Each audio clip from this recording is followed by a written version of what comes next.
Cody in the morning. WSM. This is Coffee, Country, and Cody. Welcome in, everybody. Welcome in. It is Tuesday, and we are now live all around the world on our streaming partners. Good morning to you. It's Coffee, Country, and Cody. Thanks for watching us on Roku or Peacock or Circle, wherever you're finding us. We're happy that you're with us this morning. That's Amber Anderson. We got Annie Nye, Charlie Matos back from Miami. Jeff Roberts is upstairs. I'm Kelly Sutton. Bill's got the day off. And we're just talking about all the things that are making headlines for us this morning, but we found out today is a very important day. Thank you, T. Graham Brown. Mm-hmm. It's National Chocolate Day. It's National Chocolate Day. He has enlightened us. We've decided that we might even give him his own spot for that, because he's done that now. We might just come up with something called, it's tea from tea. I love it. Just, I don't know. We'll spitball it. I feel like he would be so honored. The tea from tea.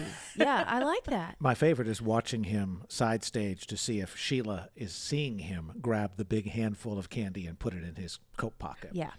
Well, he's not supposed to do that. Because she's the keeper of the candy and the calories, apparently. He's not supposed to be doing that. Okay. You just ratted him out. You did. So I guess that Trust segment's me. not going to happen now. He knows. He knows and she knows. So Hey, coming up in just a little bit, we are going to encore our chat with Jody White, the legendary son of Tony Joe White. We were celebrating his dad. His passing was last week, the anniversary of his passing. And there are so many incredible things that are happening right now, but there is a new album out of some of the favorites that you may not have had a chance to listen to and appreciate the first time around. So we're going to get all the details on that coming up in just a little bit. Plus, we're going to rewind to the stage of the Grand Ole Opry with Carrie Underwood. You're talking all things entertainment headlines. Yes, we have Jelly Roll. He is down under. I saw that. Yes, he is in Australia, and he is asking fans by crowdsourcing who his Aussie football team should be. Well, that's one way to go about it. Which is really funny. Okay. I love it.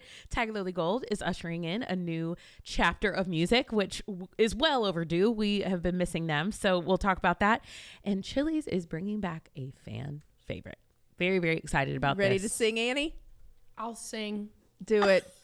We were sing. saying anytime it was Chili's, we were thinking. She's- I want my baby back. It's impossible. She's got the high harmony. You got all of it. It's a great commercial. Yes. It really is. But okay. the skillet queso is coming back. Oh, yeah, we're definitely going to do a field trip for that one. Yeah. All right. Yes. From WSM Radio, this is Coffee, Country, and Cody.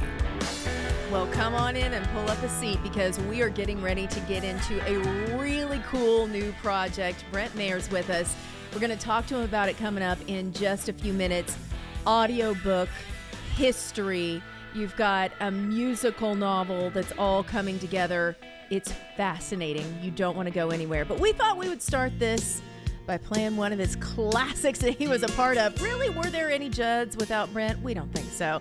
It's Why Not Me? You're hearing it this morning on WSM. You've been looking for love all around the world. Baby, don't you know this country girl's still free? Why not me? Well, you finally come down to your old hometown. Your Kentucky girl's been waiting patiently. Why not me? Why not me on a rainy day? Why not me to love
Is everyone singing along in their car this morning? I know we are here in the studio. Brent Maher, it's good to see you. Thank you so much for coming in. Well, thank you for having me. I just don't know if we have enough time in the day to talk about all the things that we need to get to. I mean, 7 Grammys, 20 plus number one hits that you've been a part of, and it just goes on and on. I already picked his brain about Elvis in case You it did? didn't make it on the Okay. air. I said, tell me the way down story in case we can't talk about it on the air. We don't have enough time. I feel like we need to start with the Judds because we just played the Judds. So talk to us about your relationship, how you met, how that all happened. Oh my gosh. Well, anyway, we met because my daughter got into a terrible car accident, and I was in the middle of a session, doing a string session, and our receptionist comes up and says, "Brent, you got to get on the phone. It's your wife." And so she told me that Dinah had been hit head on, and she was in the emergency room, of course, in Williamson County Hospital. And so it was bad. She was in there for 3 weeks. Oh, my And gosh. Naomi was a registered nurse and was just assigned to her floor. And so, and Diana loved her. She said, "Oh, she gives the best shots. She don't even feel them." That was her claim to fame, right? Wow. But anyway, and I had, I'd heard of the, they weren't called the Judds, really. It was the Soap Sisters on Ralph's show, That's right? right.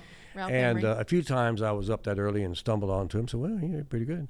But anyway, when Diana was released from the hospital, Naomi talked to me and said, could I make an appointment and play you some songs that I've written with my daughter? And I said, "You sure can." So anyway, that's how that's how the whole thing started. And a few weeks after that, we got together and I listened to some songs that, and the ones that really drew me into the thing were really the ones that Naomi wrote, really. Really? A song called "Dying to Dance" and all kinds of fun different things, So I went over to their house and we, with my guitar, and I had her guitar, and we sat there and just played songs, and I would get a history lesson about some artists that I'd never heard of, because their depth of what they loved music, what would get them up in the mornings and put them to bed at night, was so all over the place, right?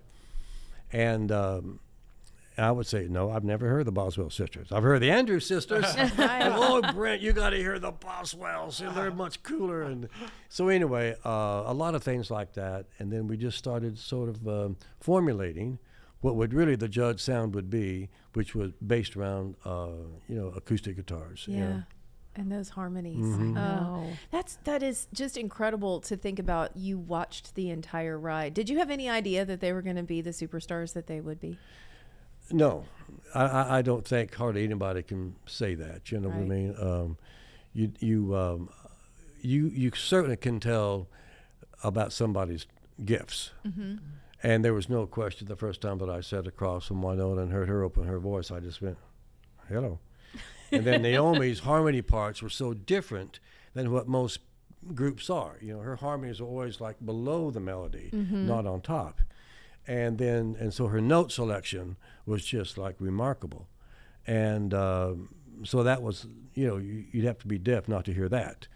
So I knew that I knew they were special. And then I knew that when we performed in front of Joe Galante, who was the president of RCA, and that's how we got the record deal. They just sang 3 songs for him and then talked about where they came from and everything, which didn't take more than like 30 minutes, really. Wow. And then that was sort of On the spot. I could see when I watched those guys, I could say, "Oh, they haven't heard this." Yeah. What was that like, sitting across, sitting there and watching them perform and watching their faces? Because I can only imagine Yeah. Right. that they're like, okay, this is a big one. This is magical. How Yeah. quickly can we get them signed? Well, I'll tell you what, Joe heard it right off the bat.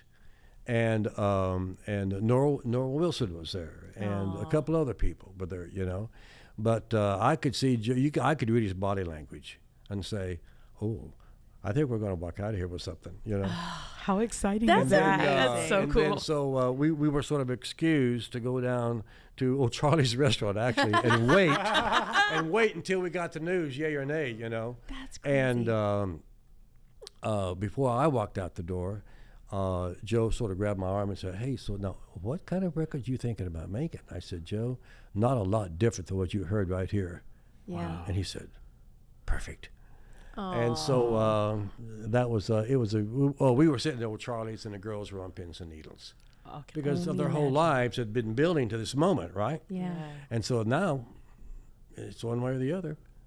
And Dick Whitehouse, who was with Curb Records at the time, was taking care of the business side of things. Mm-hmm. And Dick walks into the store, the restaurant, and looks at Naomi Y and says, "Congratulations, girl. You're on RCA Records." And they both just exploded with a river of tears.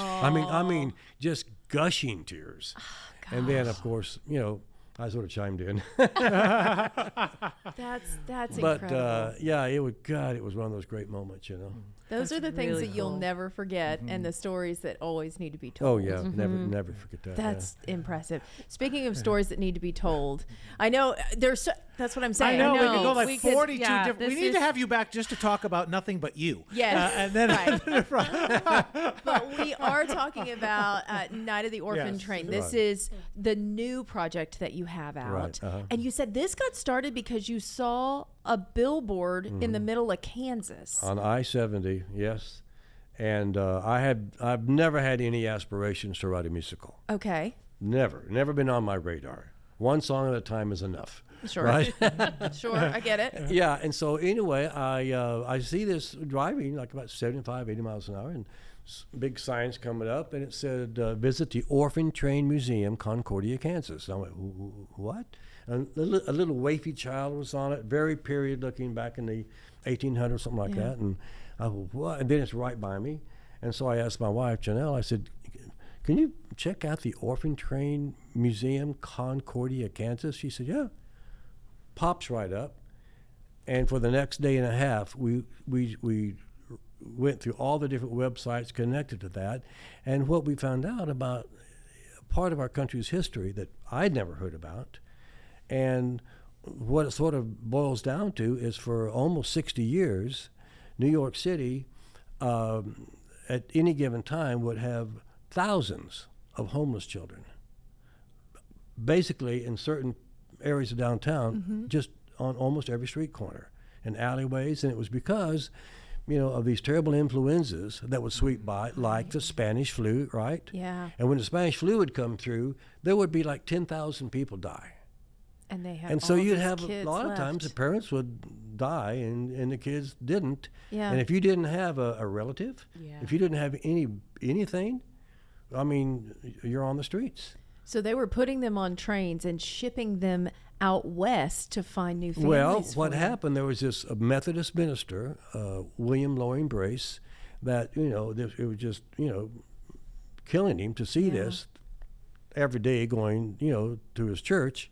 And he came up with this idea from reading a newspaper of all of the immigrants that were coming into town that were just not saying the city is Valhalla, because the West was just starting to open up. Okay. And so a lot of the immigrants that were coming in were saying, "Hey, thanks to be here, I'm out of here, I'm heading west." Right. And so he came up with this idea and formed with a group of people called the Children's Aid Society, all businessmen and women, and said, "I think there's something we can do here. What if, let's just say we contact a church in Topeka, Kansas, and say there's a boxcar with 50 kids coming. They need to be adopted. We're going to send you flyers with this little child. I need a home. Put them in barbershops, grocery stores, general stores, wherever. And people would have to go to this church or churches and get vetted, so to speak, which was a mixed bag, Sure, right? sure. And people, this boxcar would show up, or a train car would show up at a train station. These little kids come out with a little sign, "Hi, I'm Brent, I'm Kelly, I'm Charlie," and people would walk up and sometimes, it's kind of sad, but inspect them. Yeah. Yeah. Are you strong enough? Let me look in your eyes. How are your teeth? Yeah. All these different, they'd inspect them kind of like cattle. And a lot of these, and they would, a lot of the kids would get homes. Yeah. And some of them were wonderful homes. Like one guy became mayor of New Orleans. Another guy became governor of Montana or someplace like that. And so, but there were other stories that kids, it was almost like in bondage, Yeah. so it wasn't all, peaches and cream. Well, and we're going to play haves and have-nots. So this is one of the stories that's included, and we have the video. So we're going to play it for you right now. We'll come back and get more of the story from Brent Maher. Great. Take a look at this. This is Coffee, Country, and Cody.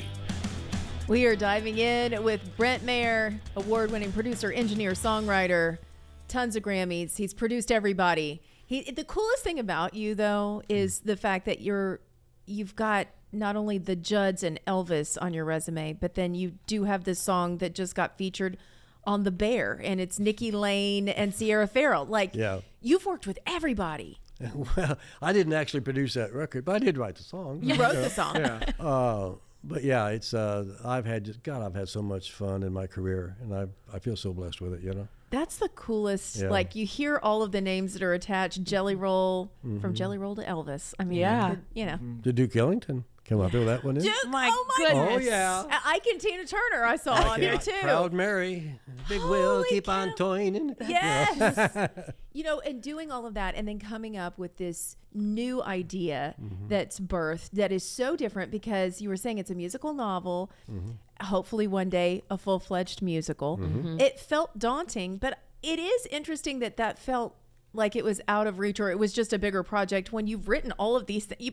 You basically can do a musical. You've got thousands of things to pull from. We look at it and we're like, that should be easy. So what would you say was your biggest challenge in putting this together? The biggest challenge was not writing the music. Okay. Like, those songs I had a running outline in my mind that I never wrote down. Once I wrote the first song, which that first song gave birth to the three main characters, Caroline, Billy, and Jacob. 9, 10, 11-year-old kids on the streets of New York City. And so I would just think of, like, something happening in life that they had to deal with, and a song would sort of just start building. Well, then I'd get them out of that trouble, or a fun thing, whatever it was, right? And then all of a sudden, well, how about this? A title would pop into my head. And so I kept rattling off these songs, not paying attention that, sooner or later, you're going to have to write some words down that he said or she said. And I just kept putting it off.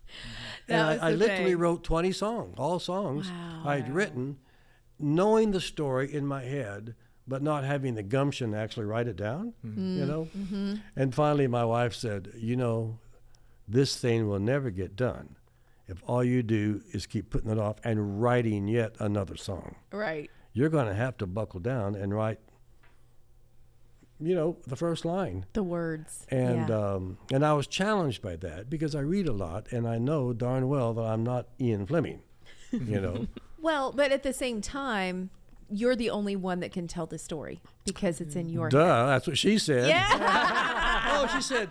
She says, who knows these characters Only better than you. you? Yeah. So just quit procrastinating. Yep. I'm with your wife on this one. Yep. That was it. Yep. So then the audiobook came out October 17th. We're getting the soundtrack on November the 7th. Correct. And when will a full musical be underway? I don't know. We're going to talk to some folks about possibly a movie. Oh, that would be good. I'd like to do that if we could develop a partnership with somebody that would like to turn this into a film, and then eventually I would like to see it into a play. Yeah. Because we travel a bit. You meet the kids in New York City, and then all of a sudden kids are in Kansas, and other kids in Texas, and then all of a sudden World War I breaks out, and France. Yeah. Wow. And then eventually back, to Kansas and stuff. But I haven't given away too much there, I don't think. No. It's so just anyway, perfect. you do follow the kids. When you meet them, they're like 11 on the streets, and then at the end of Act 1, they're 14. Okay. Well, then there's a time jump, and then the good Reverend tells you this and introduces Caroline, Billy, and Jacob again, but now they're 18. Oh, okay. So we see them And as so adults. now Yeah. there's other things that are that come into play. And of course, World War I is one of them. Yeah. Night of the Orphan Train. Thank you for coming in and telling us about this. Well, we can't wait to check thank out you more. for letting me, ramble on about it. Oh, I love it. Please So come great. back. We love talking to you. We can talk all, as Charlie said, we just want to talk about you and everything you've done. So please come back and see us again. I promise you I will. You throw the hook out there and I'm on that hook. And you can reel me in. I love this. Again, check out the audiobook. It came out October 17th. The soundtrack is coming on November the 7th. Brent Maher, thanks for coming in. Well, thank you so much. Good to see you. And we are going to close out right now. What are we playing, Charlie? It's the title track with Rob Ickes and Trey Hensley. Oh, well, two of our favorites. That's perfect. Night of the Orphan Train. You're hearing it this morning on WSM. More Coffee, Country, and Cody is on WSM. Good morning, everybody. Tuesday right here inside our Simply Superior studio at the A-Cup House. And we're talking about all the fun things that are making headlines this morning, including Jelly Roll going down under.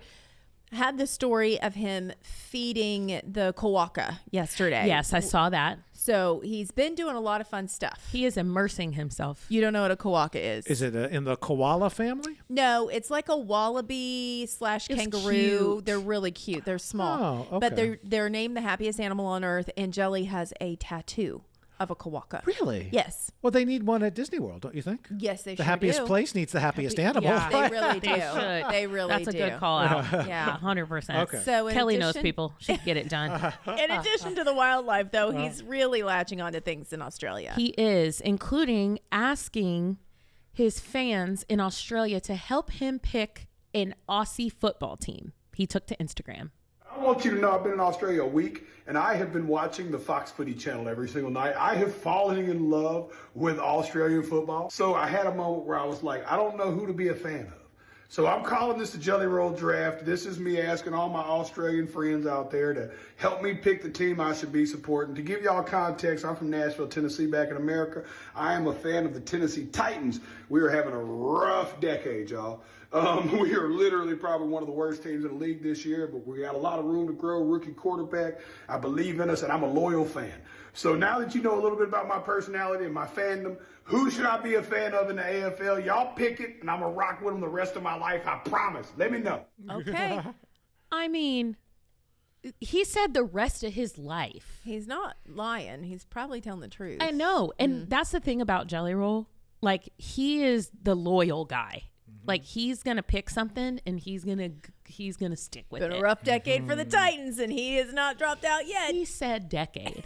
But you know what I was thinking of when I was just listening to that? I was like, he is still making a case for himself to be the opening act at the new Nissan Stadium. Because he's been on this campaign Oh, right. trail to be the first act to play the new Nissan Stadium. Well, that's why he's always going to be a fan. He's going to shout them out. Absolutely. All the time. So if any of you have any feedback for Jelly and Australian football, please drop him a note. He will gladly take that. There are 22 teams in the Australian football. 22? Yes. Oh, that's a How lot. do you pick? Yes. I don't know. That's a tall order. There's some cool, like North Melbourne has a mean-looking kangaroo. What are the names? Let's see. We get the Adelaide Crows, the Brisbane Lions, then we have Carlton, Collingwood, Essendon, Fremantle, Geelong, the Gold Coast Suns, the GWS Giants, Hawthorn, Melbourne, North Melbourne, Port Adelaide, Richmond, St Kilda, Sydney Swans, West Coast Eagles, Swans. and Western Bulldogs. Okay, I didn't Bulldogs know. or Swans? Yeah, I didn't know if it was like the Premier League where it's like Arsenal and Right. like, but these Yeah. are like the Lions. Right. Right. And But the a lot of Swans. them are just cities, though, too. Oh. They don't have a nickname. Okay. So, Okay. Interesting. Like Nashville SC. Yeah. there you go. Yes. Okay, we get it. I know that today is a special holiday, and Yes. you wanted to tell us. Yes. T. Graham is Because keeping us up to T. date. Graham wanted us all to know that today is National Chocolate Day. And in T. Graham's words, Yes. today is National Chocolate Day. I've been waiting all year for this. Actually, I never wait for chocolate. I love the stuff. 100 Grand bars are my go-to. However, I love Heath bars, Milky Ways, Snickers, malted milk balls, Hershey almond bars, etc. What's your favorite chocolate? That was his Instagram post. I love him so much. I know. Favorite chocolate you said was Reese's. Reese's peanut butter cups. Annie, favorite chocolate? That's tough. I am a 100 Grand Bar fan. They're delicious. They're so good. Oh, you and T. Yeah. Look at that. Yeah, Really, Charlie. they fly under the radar. My favorite of all time. I truly am a malted milk boiled person, Ew. but not This was my I'm not. It wasn't just me, Charlie. It was Annie too. but not Whoppers. I just feel So, like that. Yeah. Those are eight. Yeah, those are not real. Okay. All right. Those are not you know what? The $100,000 bar's been around for like 60 years. It's $100 grand. man. Whatever the hell it The is. best part is Whatever that the T. hell. Graham did right $100,000. See, that's where I heard it. Thank Right. you. I like a Twix, so if you have extra, send them on over because we would eat them 3 gladly. Musketeers too. Enjoy National Chocolate Day. Come back and hang out with us tomorrow here on the show. Big Red Curtain goes up tonight at 7 o'clock. You can listen in to the Grand Ole Opry live right here on WSM. And we're back tomorrow morning. Have a good one. Bye.